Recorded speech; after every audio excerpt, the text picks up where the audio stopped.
wa rasuluhu la nabiyya ba'dah. Allahumma salli wa sallim ala sayyidil mursalin wa ala alihi wa sahbihi ajma'in, amma ba'd.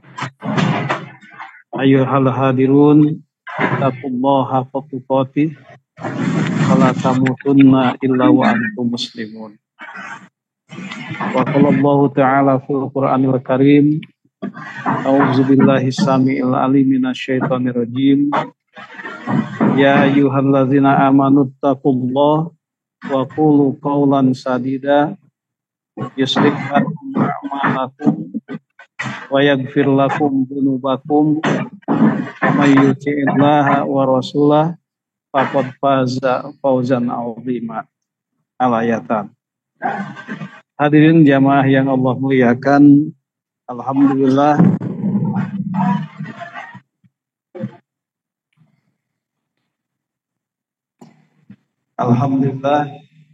kita panjatkan puji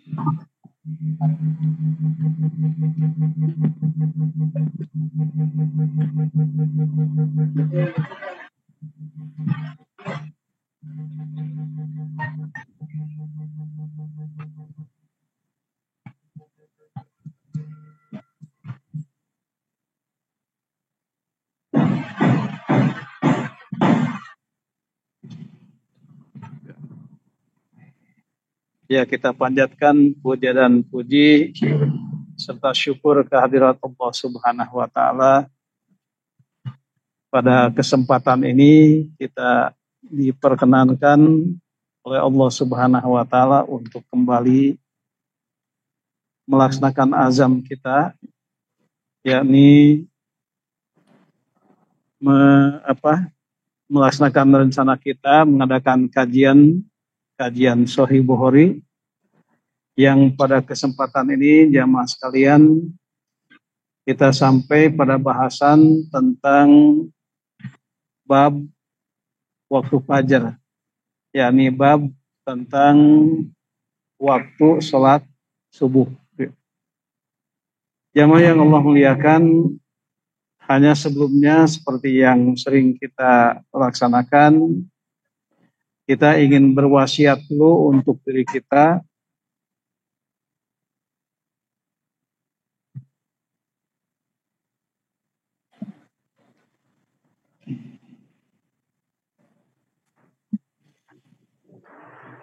Kita berwasiat dulu untuk diri kita, sebagaimana dalam Quran, salah satu ayat Al-Quran, a'udzubillahi minasyaitonirrajim, ya ayyuhalladzina amanu taqullaha wa qulu qawlan sadida yuslih lakum a'malakum wa yaghfir lakum dzunubakum wa may yuti'illaha wa rasulahu faqad faza fawzan 'azima. Allah berfirman, ya ayyuhalladzina amanu, wahai orang-orang yang beriman, ittaqullaha, bertakwalah kalian kepada Allah, wa qulu qawlan sadida, dan ucapkanlah ucapan yang benar, yang baik. Yuslih lakum amalakum, kalau kita mengucapkan ucapan yang benar, itu yuslih lakum amalakum, maka konsekuensi logis yang akan Allah berikan kepada kita, itu Allah akan memberikan kemaslahatan atas semua amal kita. Wa yaghfir lakum dzunubakum, dan Allah akan memberikan ampunan atas dosa kita. Sehingga wa may yuti'illaha wa rasulah, siapa yang taat kepada Allah dan Rasulnya, faqad faza fawzan 'azima, sungguh dia akan mendapatkan keberuntungan dengan keberuntungan yang besar. Jamaah yang Allah muliakan, jadi kemaslahatan amaliyah kita ditambah dengan ampunan atas dosa-dosa kita, itu didapat hanya dengan satu hal. Didapat dengan dua hal, maksudnya yakni dengan ketakwaan kepada Allah, ditambah dengan ucapan yang benar, gitu. Dan kemudian ayat ini ditutup dengan wa may yuti'illaha, siapa yang taat kepada Allah wa rasulah dan taat kepada rasulnya, faqad faza fawzan 'azima, sungguh dia akan mendapatkan keberuntungan yang besar. Dalam hal ini jamaah sekalian, insya Allah ya, kajian kita ini adalah merupakan refleksi dari wa may yuti'illaha wa rasulah, terutama dalam hal kaitannya dengan ketaatan kepada rasulnya. Jamaah sekalian, baik, itu adalah nasihatnya untuk kita semua. Yang kedua, kita akan coba mengulang bahasan kita yang kemarin, yakni tentang keutamaan sholat isya dan dalam hal mengakhirkan sholat isya itu sendiri. Nah, jamaah sekalian, kita sudah membahas dari awal, pertama tentang mengakhirkan sholat duhur, begitu. Jadi waktu itu kita membahas tentang bagaimana Rasulullah Shallallahu Alaihi Wasallam itu mengakhirkan sholat duhur bahkan sampai menjelang batas-batas sholat asar, begitu. Kenapa Rasul mengakhirkan sholat duhur? Sering mengakhirkan sholat duhur karena persoalan situasi dan kondisi, di mana ketika panas menyengat, gitu ya, ketika panas menyengat, kemudian beberapa kali Rasul menghalang-halangi Bilal untuk mengumandangkan adzan duhur, begitu. Bilal masih panas, akhirkan. Ketika Bilal akan mengumandangkan kembali, kemudian Rasul Shallallahu Alaihi Wasallam melarangnya karena ternyata dalam pandangan Rasulullah Shallallahu Alaihi Wasallam situasi masih sangat panas dan tentu belum kondusif. Kemudian juga pada kali yang terakhir Rasul membolehkan untuk melaksanakan sholat duhur, itu pun juga pada menjelang waktu sholat asar, begitu. Nah, jamaah yang Allah muliakan, itu pengakhiran sholat asar, gitu. Pengakhiran sholat duhur maksudnya. Tetapi terkait dengan waktu asar, itu Rasul mensegerakannya. Ya, Rasul mensegerakannya. Kemudian juga sholat maghrib, Rasul mensegerakannya. Gitu. Dua sholat yang Rasulullah segerakan, yaitu sholat asar dan sholat maghrib, begitu. Sholat asar kenapa disegerakan? Karena ternyata ada keutamaan yang sama, yang hampir sama dengan sholat subuh, yakni turunnya malaikat. Jadi ketika sholat asar itu berbondong-bondong malaikat Allah itu turun, bahkan bergiliran mereka naik mi'raj ke Allah Subhanahu wa taala untuk menyampaikan pesan bahwa kita ini tengah sholat asar, begitu. Nah, kemudian pada waktu maghrib juga demikian juga Rasul mensegerakannya. Nah, alasannya apa Rasul mensegerakan sholat maghrib? Ini terkait dengan awal malam tadi, ya, bahwa awal malam itu di sana dikatakan bahwa kejahatan itu mulai terfasilitasi dengan kelamnya malam, gitu. Sehingga dengan demikian Rasulullah Shallallahu Alaihi Wasallam secara khusus ketika masuk waktu waktu maghrib itu Rasulullah menyatakan untuk supaya anak-anak itu segera kembali ke rumah, menutup pintu rapat-rapat, menutup wadah-wadah yang berisi makanan, dan mematikan api, gitu ya, mematikan obor-obor begitu, ya. Karena pada saat itu tidak ada listrik. Jadi ketika malam tiba, maka setan-setan baik dari kalangan jin dan manusia itu sudah mendapatkan angin segar untuk gentayangan pada malam itu. Jamaah yang Allah muliakan, tiba saatnya waktu Isya, yaitu ketika cahaya lembayung itu hilang, ya, cahaya merah itu hilang, maka waktu Isya tiba. Tetapi Rasulullah Shallallahu Alaihi Wasallam itu mengakhirkannya sampai pertengahan malam, begitu. Nah, ini apa makna? Kalau alasannya memang adalah terkait dengan pencarian waktu yang tepat. Terkait dengan pencarian waktu yang tepat untuk sholat. Karena ternyata sholat Isya itu hampir disamakan dengan sholat malam, gitu. Nah, karena itu Rasul mengakhirkan sampai sepertiga malam pertama, begitu. Nah, hikmah yang terkandung di dalamnya, jemaah sekalian, adalah bahwa pada waktu itu memang di zaman Nabi itu, karena malam sudah tiba, tidak ada listrik, kemudian tentu saja kejahatan mulai terfasilitasi, begitu, sehingga kemudian para jamaah sholat Isya yang menunggu sholat Isya di masjid. Kalau anak-anak dan para wanita sebagian sudah tertidur di rumahnya masing-masing.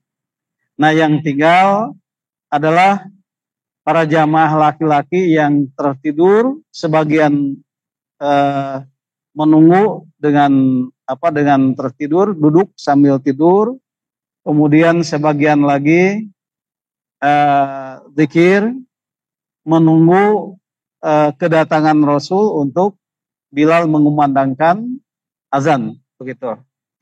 Nah, hikmah yang terkandung dalamnya tentu saja mereka berjaga-jaga dari berbagai kemungkinan kejahatan yang akan muncul, begitu. Nah, itu hikmah yang ada, jamaah sekalian. Karena itu bisa kita setting ya, bahwa kondisi kemasyarakatan zaman Nabi dengan kondisi alam seperti itu wajar, begitu ya. Dan kalau kita bandingkan dengan kondisi sekarang, di mana hari ini alat-alat penerangan begitu sudah sangat canggih, sehingga kadang siang dengan malam itu sedikit perbedaannya dilihat dari terang benderangnya, begitu ya. Nah, oleh karena itu ketika malam tiba, maka hal itu tidak memberikan satu keadaan di mana belajarnya kita ini terputus, begitu. Pada satu sisi, pada zaman Nabi itu sangat sedikit waktu belajar itu. Kenapa? Karena memang ketika malam tiba, ketika maghrib tiba, semua api mati, semua obor dimatikan, tetapi hari ini masih terang benderang. Sehingga kita masih bisa belajar masih lama, begitu ya. Bahkan beberapa, kalau kita banyak tugas, bisa kita laksanakan semalam suntuk, begitu ya. Nah, tetapi nampaknya walaupun secara kuantitas kita belajar itu banyak waktunya, tetapi secara kualitas tentu nampaknya kita belum bisa menandingi kualitas para ulama kita yang belajarnya secara kuantitas masih sedikit gitu ya.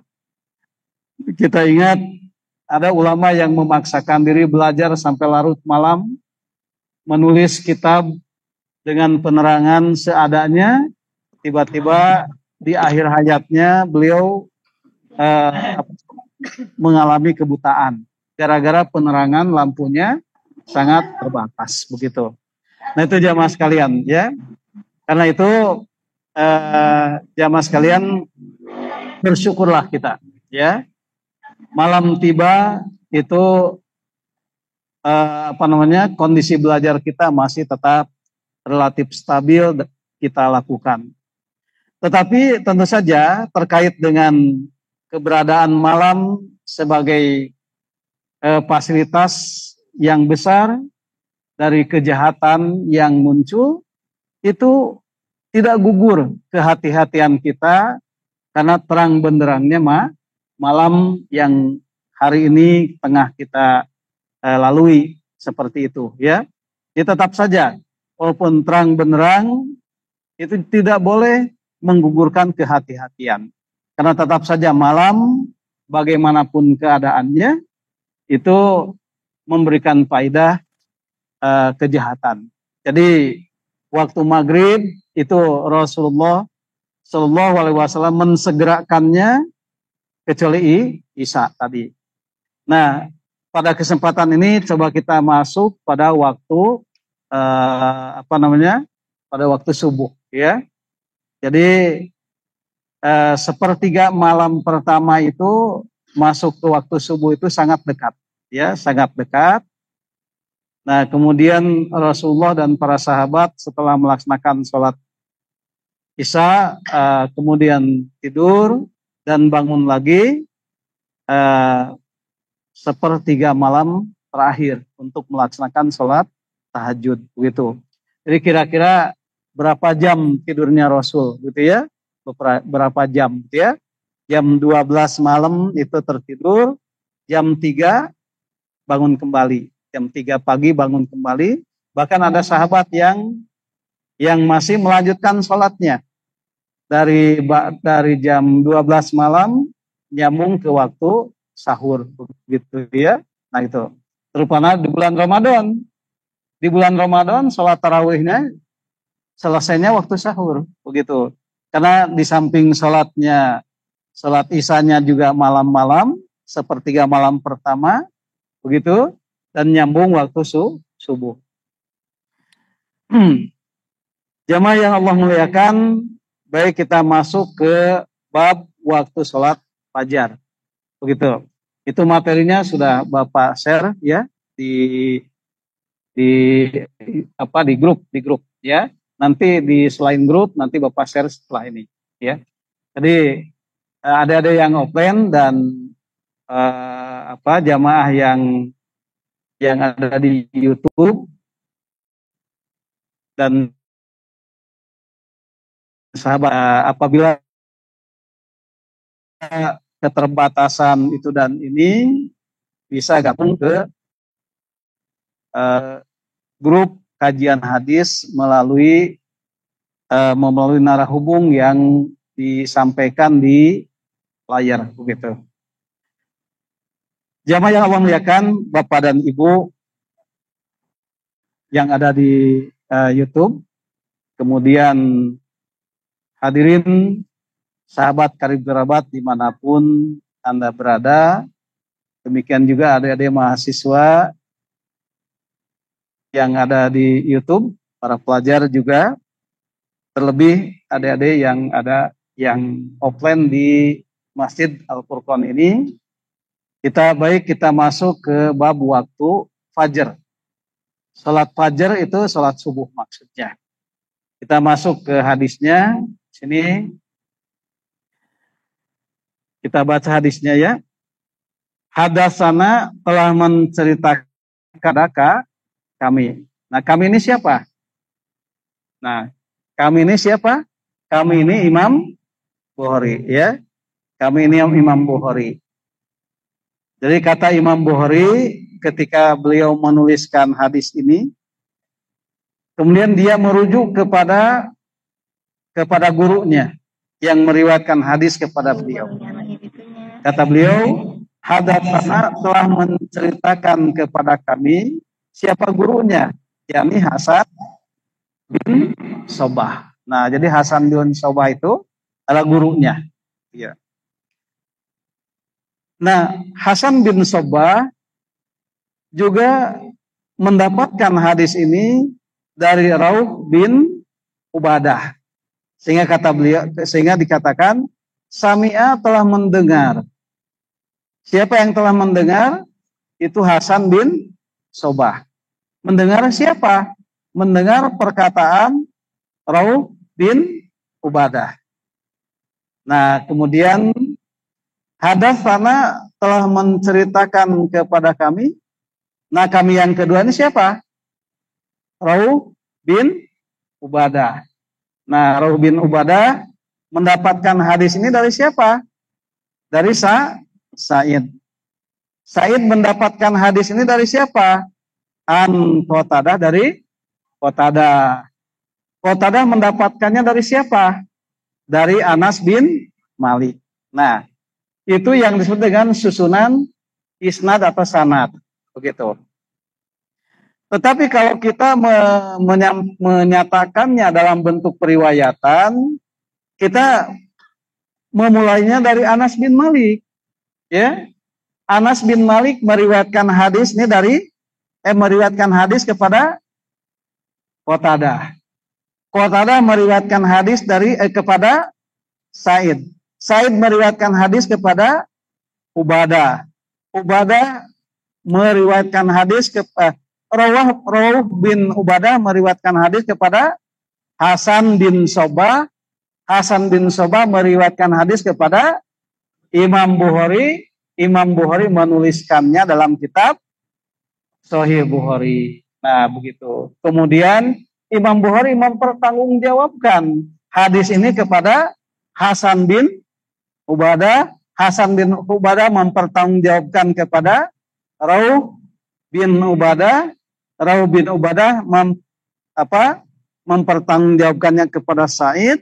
Sa'id kepada Qatadah. Qatadah kepada Anas bin Malik. Nah, begitu. Pertanggungjawaban ilmiahnya. Begitu. Jamaah sekalian yang Allah muliakan, itulah jadi perbedaan kajian hadis dengan kajian tafsir Al-Quran. Ya, kenapa kajian tafsir Al-Quran itu tidak ada sanad dan rawinya? Karena kalau Al-Quran kan dituliskan, ya. Kalau Al-Quran dituliskan, ketika Al-Quran turun langsung dituliskan.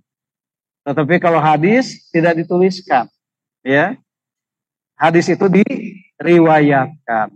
Nah, begitu. Makanya ketika kita mengaji hadis, itu langsung ke rawi dan sanadnya. Baik, bagaimana Anas menyatakan an Anas bin Malik, dari Anas bin Malik, katanya anna Nabi, bahwa Nabi Allah sallallahu alaihi wasallam wa Zaid bin Thabit. Nah, ini pernyataan Anas bahwa Nabi sallallahu alaihi wasallam bersama Zaid bin Thabit itu tasaharo, bersaur bersama. Nah, gitu ya. Jamaah sekalian, jadi siapa yang sahur bersama? Nabi dan Zaid bin Thabit. Jadi ada sunnahnya sahur bersama di samping buka bersama. Nah, gitu ya. Jadi ada sahur bersama, ada buka bersama, begitu. Nah, jadi ini Nabi bersama Zaid bin Thabit itu tasaharo. Dua-duanya tengah bersahur bersama. Falamma faragha, ketika mereka berdua itu selesai melaksanakan sahur bersama, ya, min suhurihima, dari sahurnya, qoma Nabi. Qoma lantas berdiri siapa? Anak Nabiullah, Nabi Sallallahu Alaihi Wasallam. Ila sholat untuk melaksanakan sholat.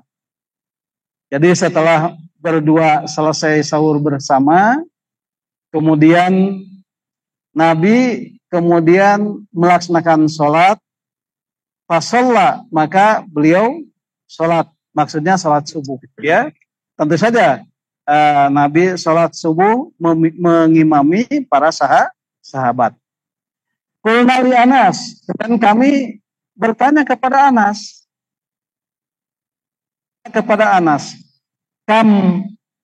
kana baina farogihima, berapa rentang waktu yang dibutuhkan baina farogihima, di antara selesai sahur keduanya, ya, temin suhurihima, wadukhulihima, dan masuk keduanya fi shalah, dalam sholat. Berapa rentang waktu yang dibutuhkan? Berapa lama antara sahur Nabi dan Zaid sampai kepada masuknya salat subuh? Gitu. Berapa waktu dibutuhkan? Kalau kemudian dijawab, kira-kira qadruma yaqra'u rajul, yaitu ketika seseorang membaca ayat khamsina ayatan, 50 ayat. Jadi ada batas jeda waktu, ya, antara sahur dengan sholat subuh itu sekitar 50 ayat. 50 ayat itu kalau dibacanya sedang itu sekitar 10 menit. Ya, kalau kita membaca ayat dengan kecepatan sedang itu sekitar 50 ayat, sekitar 10 menit lah, gitu ya. Nah, jamaah sekalian, dari hadis yang dibaca tadi dapat kita ambil beberapa faidah, ya. Yang pertama, ya,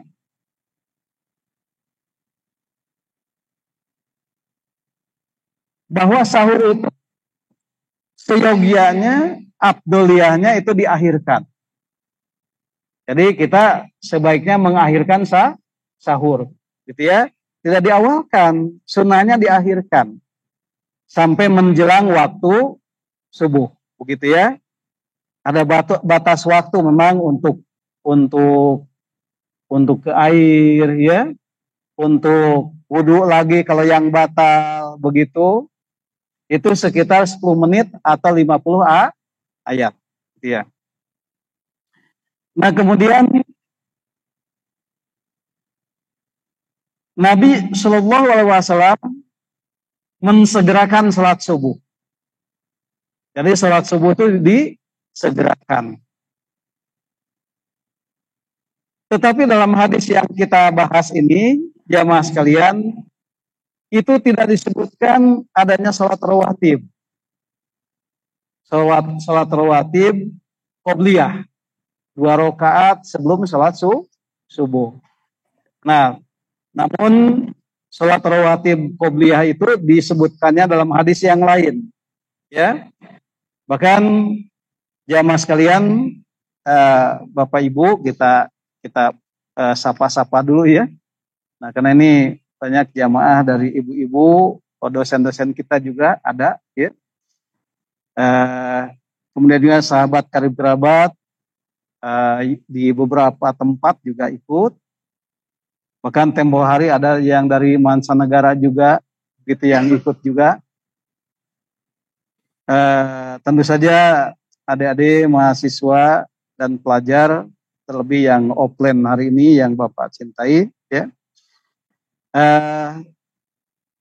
Sholat rawatib qobliyah subuh itu di antaranya disebutkan dalam hadis Muslim, namun tidak sempat Bapak kutip, ya. Karena di sini dalam hadis Muslim tadi disebutkan bahwa Nabi Shallallahu Alaihi Wasallam senantiasa melaksanakan sholat sunnah fajar sekalipun di perjalanan. Jadi yang harus kita perhatikan, sholat rawatib itu hendaklah diperhatikan jamaah sekalian ya. Jadi kalau boleh kita katakan intinya sholat kita itu dalam sholat rawatib, bukan dalam sholat berjamaah. Begitu. Kenapa begitu? Karena kalau kita mengandalkan pahala kehusuan dalam sholat berjamaah, maka senantiasa kita ini mendapatkan kekecewaan, begitu ya. Kenapa tidak? Ya, sebab dalam sholat berjamaah itu ada anak-anak yang bermain-main, begitu. Kemudian juga kita tidak bisa sholat imam terutama ya, tidak bisa melaksanakan semaunya sholat itu. Kenapa? Karena sholat berjamaah itu kan beragam, jamaah itu beragam keperluan, ada yang sakit dan lain sebagainya. Sehingga sholat berjamaah itu yang terbaik itu yang paling singkat, gitu. Pendek kata, kalau kita mendasarkan keutamaan sholat itu pada sholat berjamaah, itu nyaris tidak ada, ya. Nyaris tidak ada, karena sholat berjamaah itu hanya untuk, paling tidak maksudnya sholat berjamaah itu yang diutamakan syiarnya, ya syiarnya. Nah, kekurangan-kekurangan pada sholat berjamaah terkait dengan kehusuan, terkait dengan kehusuan terutama tentu saja, itu adalah pada sholat rawatib. Karena itu, jadi seyogianya sholat rawatib itu jangan ditinggalkan, karena itu fungsinya lah menambal, mengayomi kekurangan sholat berjamaah, begitu. Nah, oleh karena itu, dalam hadis yang dikeluarkan oleh Imam Muslim ini, ya, Nabi tidak pernah meninggalkan sholat rawatib, walaupun di perjalanan, begitu. Nah, kemudian dalam hadis tadi itu disampaikan ada sahur bersama yang lain, ya. Jadi kalau kita ada kebudayaan buka bersama, tapi sahur bersama itu rasanya masih belum begitu semarak ya. Nah itu. Padahal di sana ada sholat tahajud bersama. Di sana ada sholat subuh bersama yang disaksikan oleh para malaikat. Kemudian ada sahur. Tapi kalau buka bersama, wah rasanya sempit waktunya. Ya tiba-tiba harus sholat, begitu ya, harus sholat isya dan kemudian taraweh, begitu ya, kalau lagi Ramadan, gitu ya. Nah, jadi jadi yang dinas langsung sebagai sunnah itu ternyata sahur bersama, begitu. Ya. Kemudian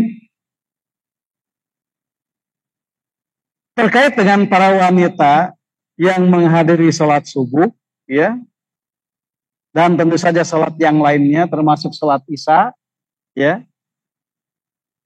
tidak ada larangan para wanita untuk menghadiri sholat, begitu, sholat berjamaah tadi, ya, dengan syarat tidak aman dari fitnah, begitu ya, dengan syarat aman dari fitnah. Seperti tadi sampaikan jamaah sekalian, di zaman Nabi itu ketika malam itu begitu kelam, ya, begitu kelam, tidak ada penerangan, begitu. Terlebih subuh, karena subuh itu masih malam, ya. Adakah para wanita yang ikut sholat subuh dalam keadaan malam begitu? Diriwayatkan ada, ya, diriwayatkan ada. Namun dengan catatan aman dari fitnah, ya, kondisinya aman. Mungkin zaman sekarang, zaman kita ini keamanan relatif relatif kita dapatkan ya, para wanita yang ikut sholat isya subuh, bahkan mungkin berjamaah sholat tarawih juga itu aman ya. Tetapi keamanan yang terang benderangnya hari ini jelas tidak boleh menggugurkan kehati-hatian, karena malam itu tetap tidak menggugurkan tidak menggugurkan kejahatan-kejahatan yang seringkali dilaksanakan pada malam hari. Begitu. Oleh karena itu, kalau kita bicara tentang kaidah-kaidah usuliyah, maka kita memiliki mendapatkan kaidah inna dar al mafasid ya aula. Jadi menolak kemafsadatan itu, kerusakan itu lebih utama dibanding min jalbil masoleh, dibanding daripada mengambil kemaslahatan. Ya, ada maslahatnya, tetapi menolak kerusakan itu jauh lebih utama. Nah demikian jamaah sekalian, banyak keutamaan sekaligus banyak problematika ya dari sholat subuh dan sholat-sholat yang lainnya. Tetapi mungkin dalam pertemuan ini tidak bisa kita bahas secara tuntas, namun bisa kita bahas lewat diskusi yang akan kita kembangkan. Baik, silakan dari jamaah adik-adik yang offline di tempat lu, selebihnya nanti dari dari YouTube dan dari Zoom.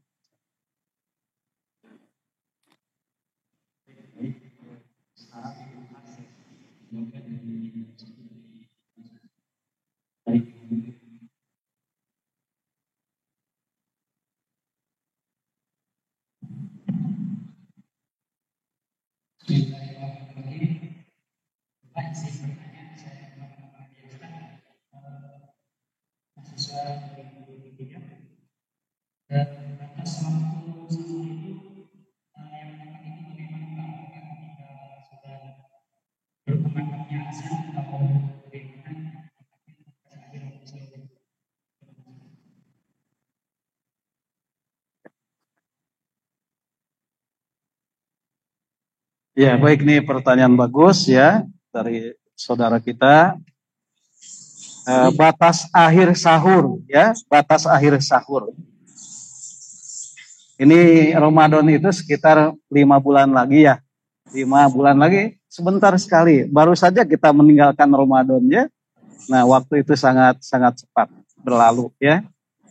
Nah, jadi untuk menyiapkan Ramadan itu dari sekarang, pemahamannya ya dan lain sebagainya. Jadi ini ada pertanyaan ya mas kalian.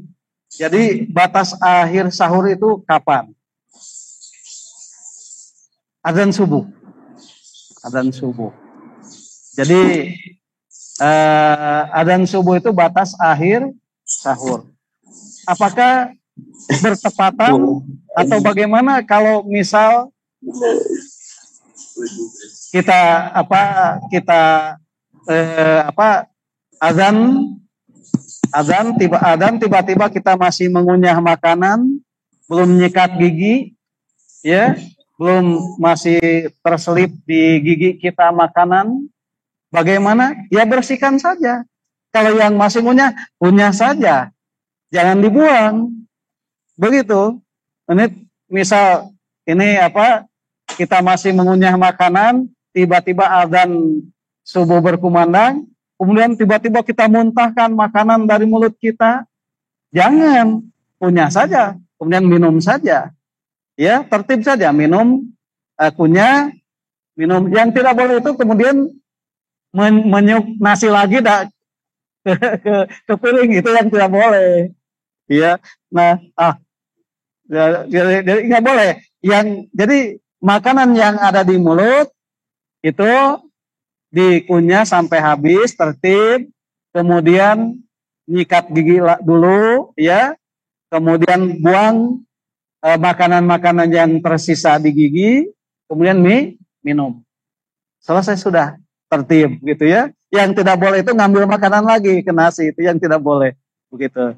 Nah jadi hanya memang ijtihad ulama itu ada semacam apa sebutnya tuh eh, imsak. Imsak itu ijtihad ulama ya, untuk supaya tepat kita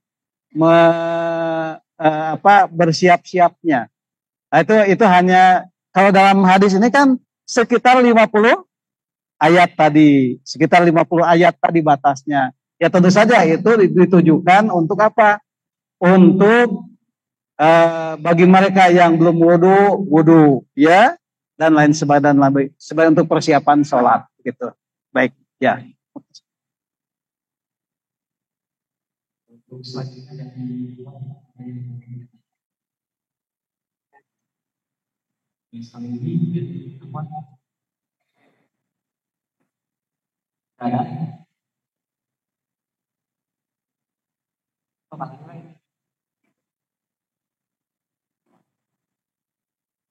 Kadang kalau nggak ada dilempar.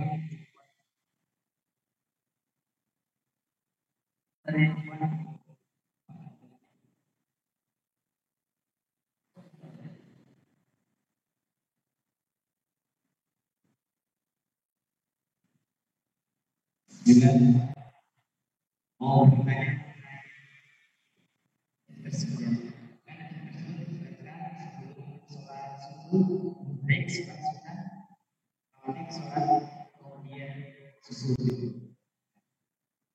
kalau kita ada seseorang sebelum melaksanakan sholat tarawih setelah dia sebelum melaksanakan sholat subuh itu benar bagaimana pandangan?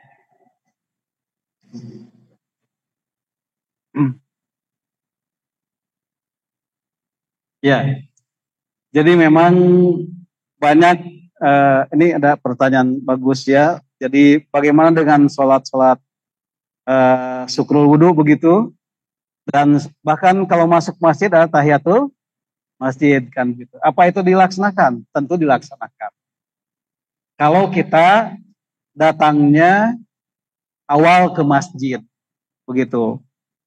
Nah, bagi masjid yang menyelenggarakan sholat berjamaah, tentu jangan terlampau lama menunggu. Karena nunggu imam. Ya, nunggu imam. Gitu. Kadang hari ini imam bersama jamaah itu sudah ada tepat waktu di masjid begitu kan. Sehingga boleh jadi di sebuah masjid itu ada batas untuk masa menunggunya tadi. Nah, jadi kalau kita ingin melaksanakan sholat syukrul wudhu, tahiyatul masjid, dibolehkan. Tentu harus lebih awal lagi. Begitu. Tapi yang utama itu adalah rawatibnya.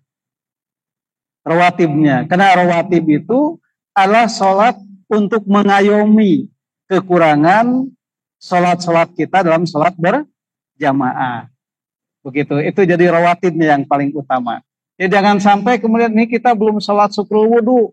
Sholat syukrul wudhu dulu. Belum melaksanakan tahiyatul masjid dulu. Tiba-tiba rawatibnya tertinggal. Nah begitu. Nah khusus untuk subuh, ya khusus untuk subuh, sholat qobliyah itu bisa dilaksanakan setelahnya. Saking pentingnya sholat rawatib itu, ya kalau kita tidak sempat melaksanakan sholat rawatib sebelum sholat subuh, boleh dilaksanakan ba'diyahnya, begitu. Boleh dilaksanakan ba'diyahnya. Kenapa? Karena saking ditekankan masalah sholat rawatib, begitu. Baik. Dari Zoom.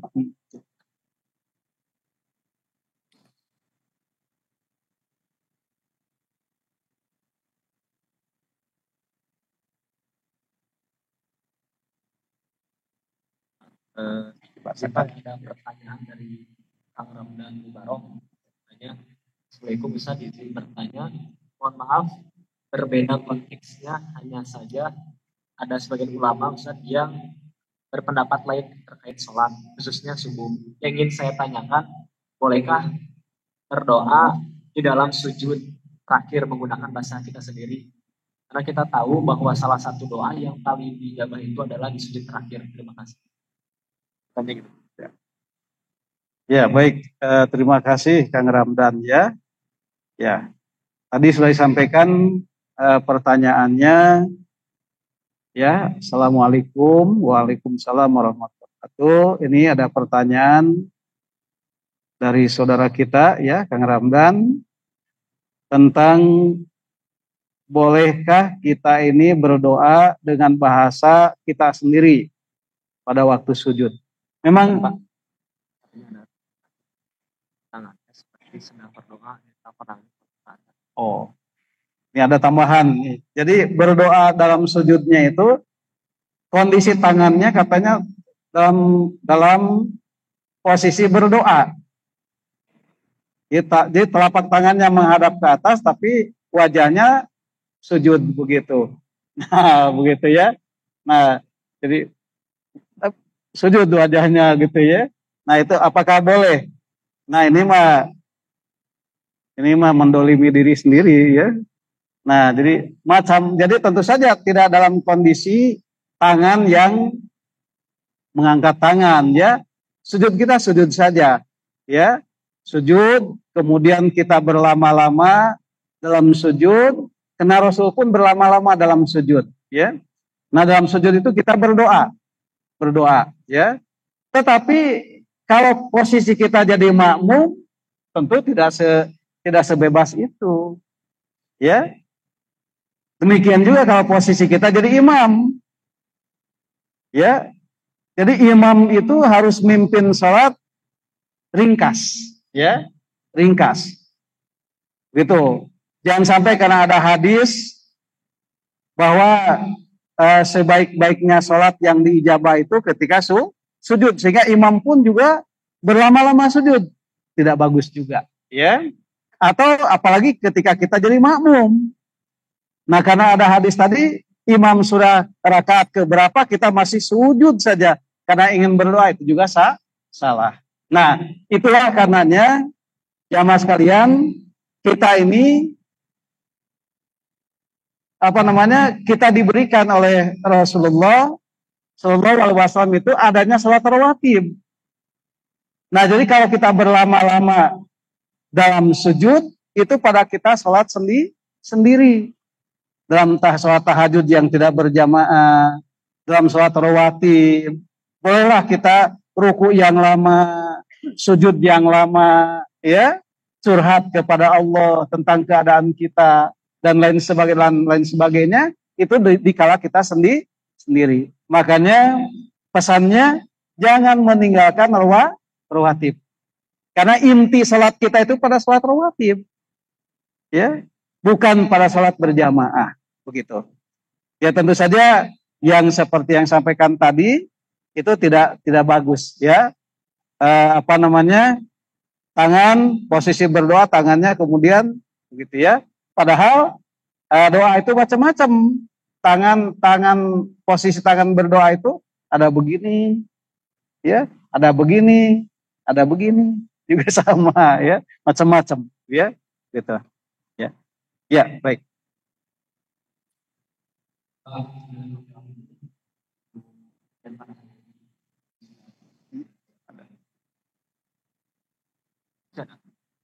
Ada satu lagi. Ini ada satu lagi. Ini ada satu lagi pertanyaan katanya dari Novianti. Novianti, mengapa sahur menjadi praktik penting dalam ibadah? Mengapa sahur menjadi praktik penting dalam ibadah puasa Ramadan? Apa hikmah dan nilai-nilai yang terkandung dalam sahur yang dapat diaplikasikan dalam kehidupan sehari-hari? Ya, baik. Ini ada pertanyaan dari Teh Novi ya. Assalamualaikum, Waalaikumsalam warahmatullahi wabarakatuh. Terkait dengan masalah sahur ya, jamaah sekalian, ini memang hukumnya sunnah ya. Sunnahnya sunnah muakkadah. Kemudian ditanyakan hikmah dan nilai yang terkandung dalam sahur itu apa? Dalam hadis dikatakan sahur itu ada berkah. Sahur itu ada berkah. Apa itu berkah? Berkah itu ziyadatul khair, tambah-tambahnya kebaikan. Jadi dengan sahur tentu saja diawali dengan niat yang sangat kuat ya. Diawali dengan sahur, maka tenaga kita semakin tidak berkurang, kemudian kita bisa mampu untuk menahan lapar dari pagi sampai sore. Padahal dengan sahur pagi-pagi itulah keberkahan, ya, keberkahan. Ditambah dengan niat yang kuat, insya Allah akan melahirkan kekuatan rohani yang kuat juga, begitu. Karena itu seyogianya, ya, kita ini melaksanakan sahur, ya. Nah, jadi melaksanakan sahur, tapi sahur itu harus diakhirkan, tidak boleh diawalkan, gitu. Baik. Ya.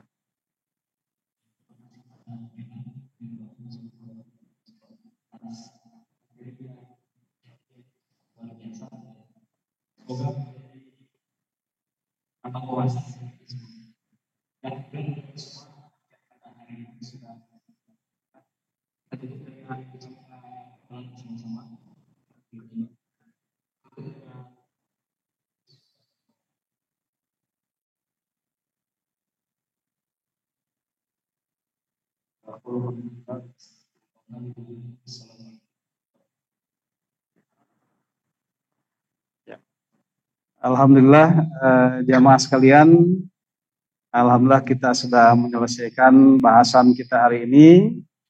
Insya Allah minggu depan kita akan membahas tentang duhur, ya, duhurnya terlewat.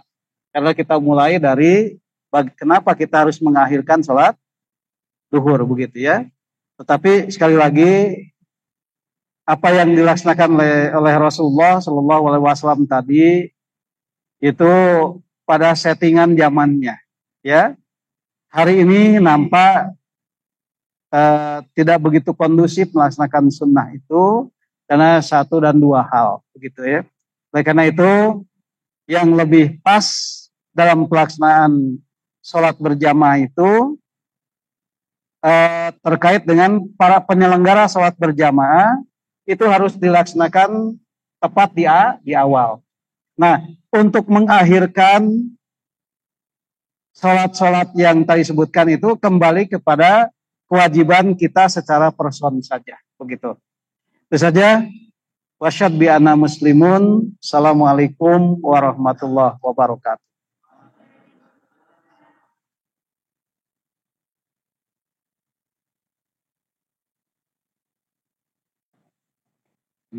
Dimatikan.